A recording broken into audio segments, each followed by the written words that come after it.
वाला पढ़ लेती हूँ, ये वाला एग्ज़ाम में बहुत इम्पॉर्टेंट है, मुझे तो कैसे भी करके 80% स्कोर करना है। अरे क्या इम्पॉर्टेंट है थ्योरी में, ये वाला यूनिट का क्या बताया था सर ने। चलो ठीक है, कैसे भी करके मुझे, अरे प्रैक्टिकल स्किप कर देती हूँ मैं, क्योंकि मुझे थ्योरी में मार्क्स लेके आने हैं। 1 मिनट, कहीं आप ऐसे ही तो नहीं हैं। सो ये वीडियो आपके लिए है जो आपको बताएगा कि आप क्या गलतियां कर रहे हैं अपने करियर स्टेज में, अर्ली करियर स्टेज में, जो कि आपको बहुत ज़्यादा प्रॉब्लम दे सकता है आगे। Hello everyone, this is doctor Nisha Gupta, your mentor for life sciences. I hope you all are doing well and you are preparing pretty well for your different examination. So if you are a person who is currently pursuing their masters in biotechnology or is going to pursue, ठीक है, आपका bachelors हो गया है and you are going to do the masters in biotechnology, then this video is very much helpful for you, because I am going to let you know as per my own personal experience that what are the mistakes which I have committed in my beginning career in biotechnology. So you have to avoid all these mistakes so as to get best result out of your को। ये video बहुत important है, सो कृपा करके ये video देख लीजिएगा अगर आप अपना अर्ली करियर परस्यू कर रहे हैं बायोटेक में course, right. So this video is like a personal video for me, because I will be sharing my own experience कि मैंने अपने अर्ली डेज़ में क्या क्या मिस्टेक्स की थी जो आपको बिल्कुल भी नहीं करनी है।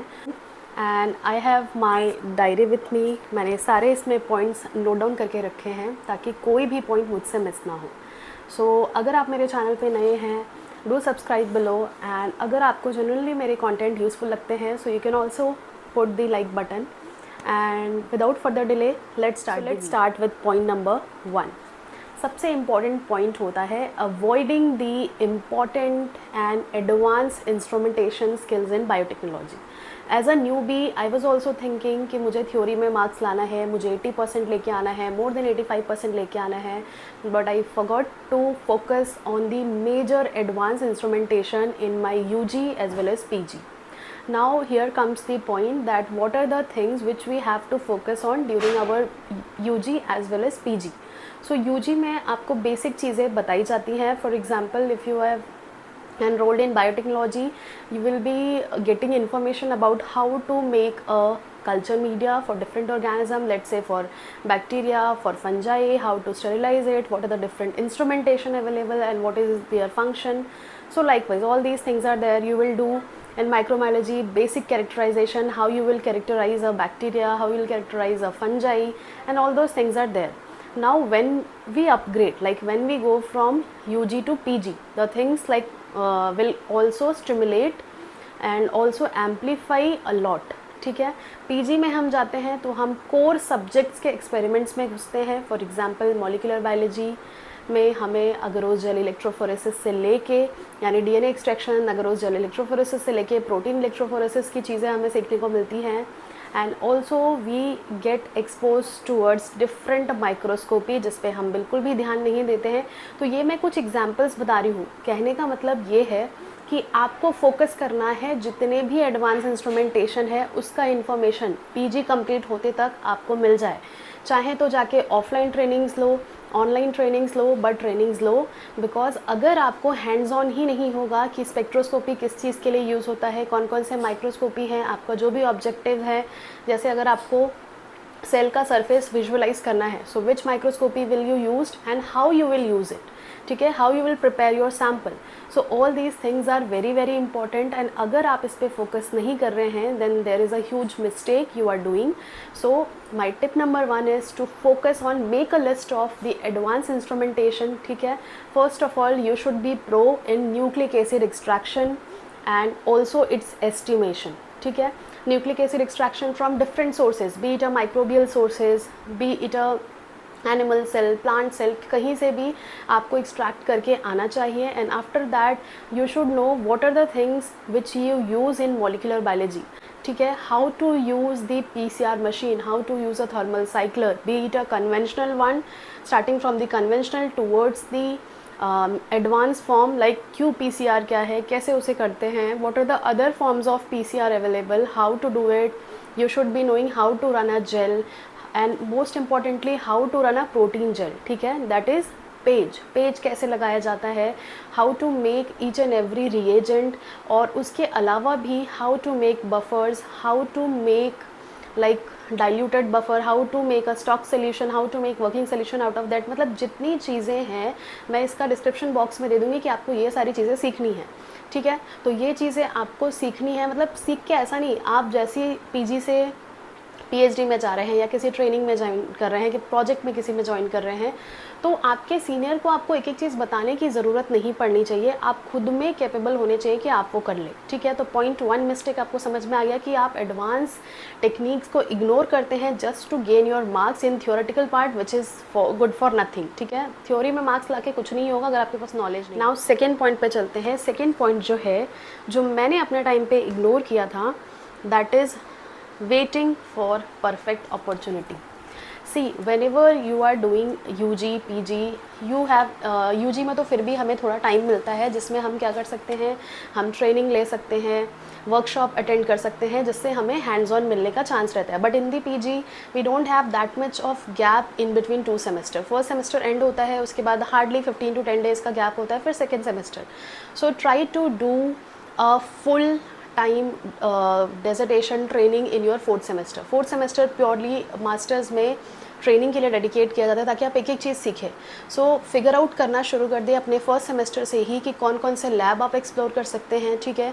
आपका इंटरेस्ट किस तरफ है, उसके अकॉर्डिंगली CSIR लैब में जाना है, IIT लैब में जाना है, जिसमें भी जाना है you can opt for it, and वहाँ पे आपको चीज़ें समझ में आ जाएंगी। नाउ मैंने अपने टाइम पे क्या गलती की थी, मैं हमेशा वेट करती थी एकदम मेरे अकॉर्डिंगली, मतलब स्पेसिफिक अपॉर्चुनिटीज़ की, मुझे इसमें इंटरेस्ट है तो मुझे इसी का ही अपॉर्चुनिटी का वेट करना है।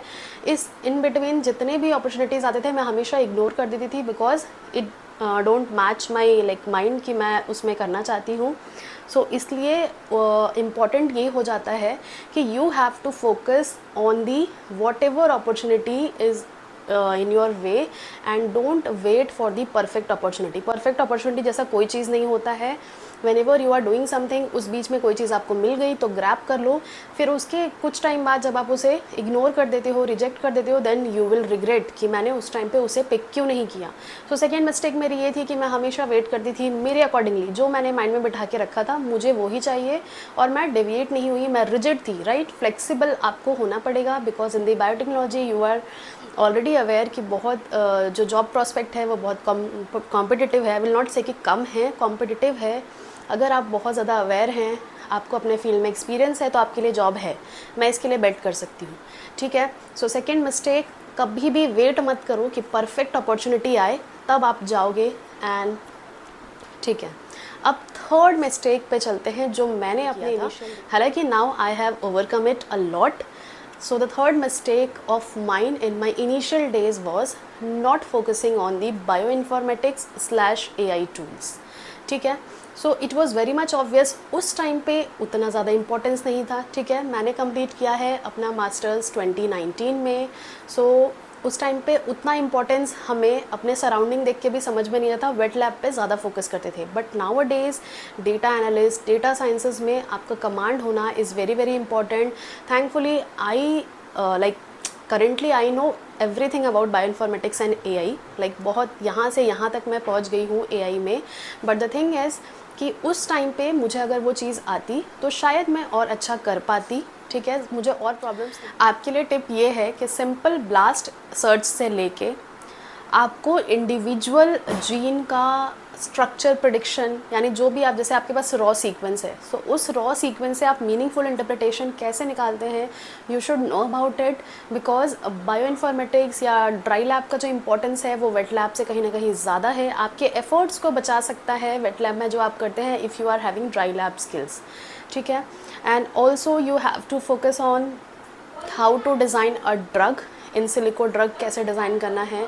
यानी आपके पास जस्ट एक जीन है, उस जीन का आपके पास में रॉ सीक्वेंस है, तो आप उस रॉ सीक्वेंस से बायो इन्फॉर्मेटिक्स का यूज़ करके क्या क्या चीज़ें कर सकते हैं, आपको सब कुछ पता होना चाहिए, ठीक है। मैं ये सारी चीज़ों का इन्फॉर्मेशन डिस्क्रिप्शन बॉक्स में दे दूँगी कि क्या क्या चीज़ें आपको पता होनी चाहिए, ठीक है। तो आपको इधर उधर भटकना नहीं पड़ेगा। तो ये मेरी थर्ड मिस्टेक थी कि मैं उन दिनों फोकस नहीं करती थी बायोइन्फॉर्मेटिक्स में, सिर्फ थ्योरी पढ़ती थी, बट प्रैक्टिकली कैसे आप फाइलोजेनेटिक एनालिसिस करोगे, कैसे आप जीन्स को कंपेयर करोगे, क्या ऑलरेडी डेटाबेस में क्या कई ग्रुप्स ऑफ रिसर्चर जो हैं वो काम करते हैं सेम टॉपिक पे जिस पे आप काम कर रहे हैं, तो आपको कैसे पता चलेगा कि उन्होंने क्या डिस्कवर किया, क्या क्या उन्होंने सबमिट कर चुका है ऑलरेडी। तो ये सारी चीज़ों के लिए bioinformatics is very very important, ठीक है।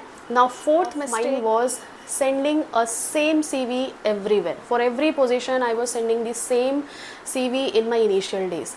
हम हर टाइम एक जैसा खाना तो नहीं खाते, सो लाइक वाइज जैसा रिक्वायरमेंट है we have to customize our CV, whatever we are having at that stage we have to customize it and then we need to send it as per the requirement, ठीक है। हर जगह का जो requirement आता है, opening आता है, that has some specific terms, keywords होते हैं। अगर वो आपके CV में कीवर्ड्स नहीं हैं तो हाउ दैट विल सिलेक्ट, ठीक है, आपका CV कैसे सिलेक्ट होगा।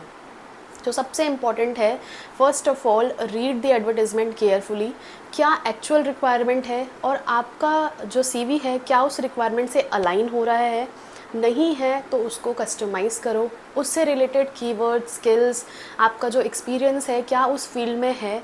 अगर आपने क्लियरली नहीं लिखा है तो उसे और थोड़ा क्लैरिटी के साथ में लिखो ताकि वो मैच हो, जो रिक्वायरमेंट है आपका रिक्वायरमेंट अगर ओवरलैप होगा then you will get a interview call. So ये मैं क्या करती थी, एक मैंने बना लिया था, ठीक है, और उसको हमेशा भेजते रहती थी। नाउ यहाँ पे अब बात आ जाएगी how to make a good CV, ठीक है, how to make a good CV।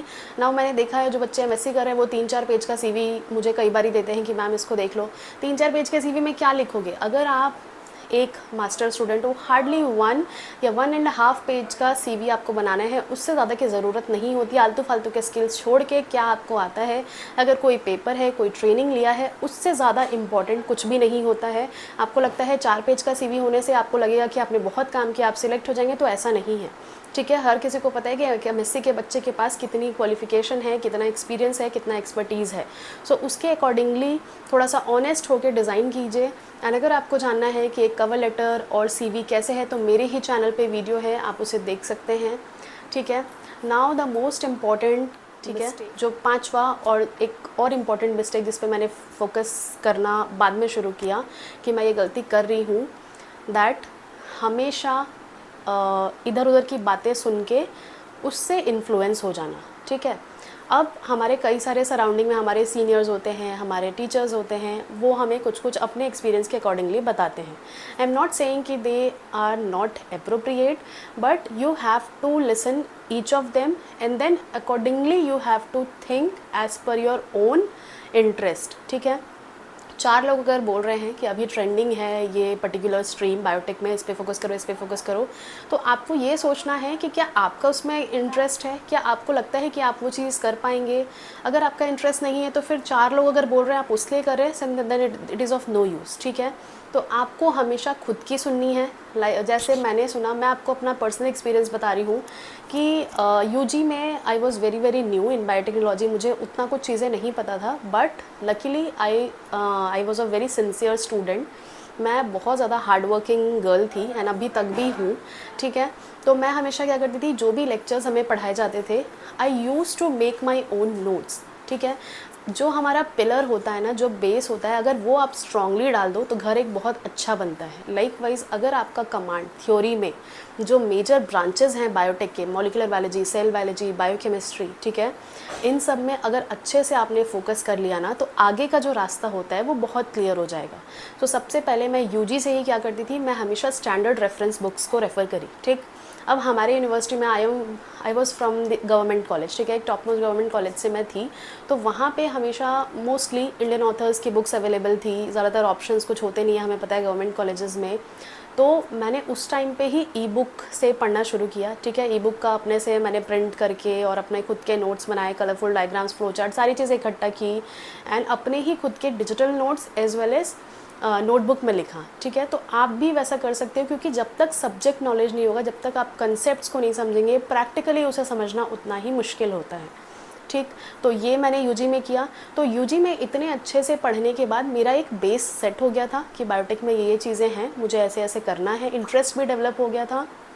फिर मैं मास्टर्स में गई, मास्टर्स में ही सेम मैंने टेक्निक यूज़ की, खुद से पढ़ना, खुद का नोट्स बनाना, एंड देयरफॉर मैं रैंक 1 आई।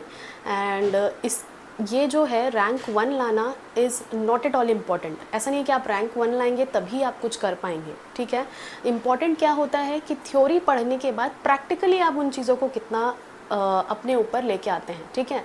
जैसे थ्योरी तो आपने पढ़ लिया कि प्रोटीन का स्ट्रक्चर ये है, but what are the techniques available for like visualizing that protein, visualizing that whether the protein has interacted with another protein or another cell or not. So ये सारी चीज़ों को आपको हमेशा कोलैब करके पढ़ना है, टेक्निक, इंस्ट्रूमेंटेशन और ये वाली चीज़, थ्योरी चीज़, ठीक है।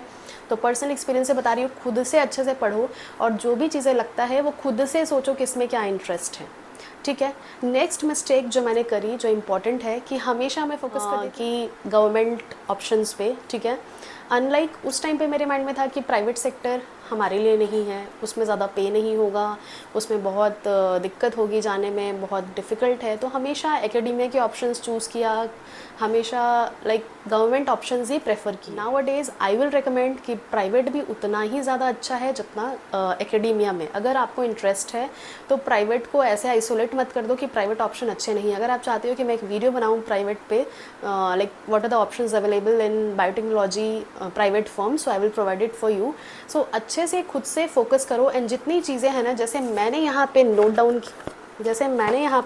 किया, यू कैन सी, वैसे ही आप भी चीज़ें को लिखना शुरू करो, क्योंकि जितनी चीज़ें डॉक्यूमेंटेड होंगी आपके माइंड में रहता है यहाँ पे एंड आप उस पर काम करते हो, ठीक है। तो ये सारी मिस्टेक्स जो मैंने अपने अर्ली डेज़ में की, उसे मैंने फिक्स किया अपने लेटर ऑन स्टेजेस पे एंड उससे मुझे बहुत ज़्यादा बेनिफिट हुआ। एंड हम हर दिन थोड़ा ना थोड़ा इम्प्रूव होते हैं। ऐसा नहीं होता है कि अभी मैं अपने बेस्ट वर्जन हूँ, आज से 1 साल बाद मैं हो सकता है इस वर्जन को बोलूँ कि ये थोड़ा सा कम था, अभी का जो वर्जन है अच्छा है। सो हम डेली अपग्रेड होते हैं।